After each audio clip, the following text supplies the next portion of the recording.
ভারত বাংলাদেশের যে একটা সম্পর্ক বর্তমানে চলছে, তারপরেও কি আশা করা যায় যে ভারত বাংলাদেশের ট্রেন চলাচল অর্থাৎ আন্তর্দেশীয় যে ট্রেনগুলো চলছিল সেগুলো চলাচলে আবারও স্বাভাবিক অবস্থা বিরাজ করবে?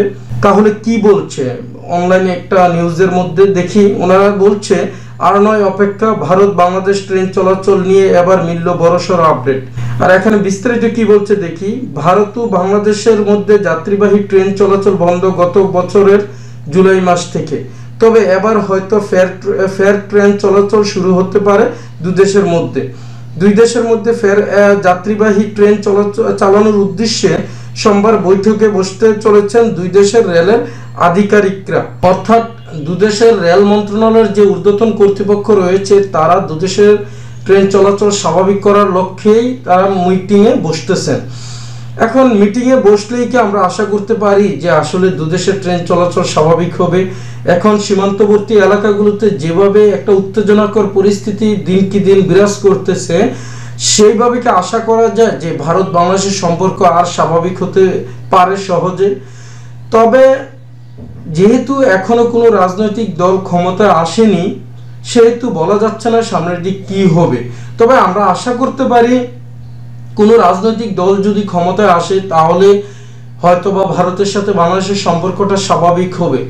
কিন্তু এখানে একটা বিষয় হচ্ছে, ভারতীয় যে ভিসার ব্যাপারটা, এটা নিয়েই কিন্তু সবচেয়ে বেশি চিন্তায় পড়ে আছে বাংলাদেশের মানুষ, যারা বিশেষ করে ভারতে যেতে হচ্ছে। কিন্তু তারা আসলে কি মনে করছে যে এই সম্পর্কের মধ্যে ভিসা কখনো চালু হবে? এই যে ট্রেন যদি স্বাভাবিক হয় চলাচল, তাহলেও কি ভিসা স্বাভাবিক হবে? আর ট্রেন চলাচল স্বাভাবিক হলে ভিসা যদি না চলে, তাহলে যাত্রীবাহী ট্রেনগুলো চলাচল করে যাত্রী সংকটে তো ভুগবে। তাহলে বুঝতেছি না আসলে কোন দিকে যাচ্ছে। তারপরেও দেখি ওনারা নিউজটাতে কি বলেছে। এখানে বিস্তারিত যে কথাগুলো আরো বলেছে, বাংলাদেশের রেলের আধিকারিকরা জানাচ্ছেন 3 দিনের এই বৈঠকে অগ্রাধিকারের সাথে পর্যালোচনা করা হবে দুই দেশের মধ্যে ট্রেন পরিষেবা চালু করার ব্যাপারে। বাংলাদেশের শেখ হাসিনা বিরোধী ছাত্র জনতার গণ অভ্যুত্থানের সূচনা হয় গত বছরের জুলাই মাসে। তারপর থেকে বন্ধ রয়েছে মৈত্রী এক্সপ্রেস, বন্ধন এক্সপ্রেস এবং মিতালি এক্সপ্রেস। শেষবার মিতালি এক্সপ্রেসে 17 জুলাই নিউ জলপাইগুড়ি স্টেশন থেকে পৌঁছায় ঢাকা ক্যান্টনমেন্ট স্টেশনে। 18 তারিখ ঢাকা থেকে ট্রেনটি ছাড়ার কথা থাকলেও অশান্তির কারণে সেই ট্রেন আর ভারতের উদ্দেশ্যে যাত্রা করেনি। একই সময়ে নিরাপত্তাজনিত কারণে বন্ধ হয়ে যায় ঢাকা কলকাতা রুটে চলা মৈত্রী এক্সপ্রেস এবং খুলনা কলকাতা রুটে চলা বন্ধন এক্সপ্রেসের পরিষেবা। এই বৈঠকে অংশ নিতে দিল্লি এসে পৌঁছেছে বাংলাদেশের রেল মন্ত্রণালয়ের অতিরিক্ত সচিব জিয়াউল হকের নেতৃত্বে একটি দল।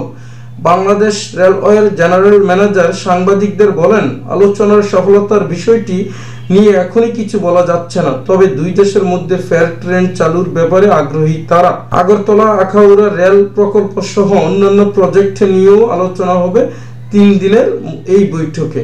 তবে দেখা যাক, আমরা যেহেতু এই দুঃসময়ে এরকম একটা সংবাদ পেয়েছি, তবে আমরা আশায় থাকতে পারি যে ভারত বাংলাদেশ যদি কোনো দিক দিয়ে কোনো একটা উসিলায়ও যদি ভালো একটা সম্পর্ক তৈরি হয়, তাহলে বাংলাদেশের এবং ভারতের যে মানুষগুলো রয়েছে যারা চায় ভ্রাতৃত্বের বন্ধনে দুদেশে সবাই যেন ভালো থাকি, সেই মানুষগুলো অন্তত স্বস্তি পাবে। তবে বাংলাদেশের ইতিহাসে কখনো এরকম হয়েছে কিনা আমি জানি না যে আসলে ভারতের সাথে এত খারাপ সম্পর্ক কখনো হয়েছে কিনা। তবে রাজনৈতিক কোনো বিষয়কে কেন্দ্র করে এত খারাপ সম্পর্ক তৈরি হবে এটা কখনো আমরা প্রত্যাশা করি না। চাই দুদেশের সুসম্পর্ক এবং কি দুদেশের মানুষের মধ্যে ভ্রাতৃত্বের বন্ধন। ওকে বন্ধুরা, ভালো থাকবেন। পরবর্তীতে কথা হবে অন্য কোনো ভিডিওতে অন্য কোনো বিষয় নিয়ে। আল্লাহ হাফেজ।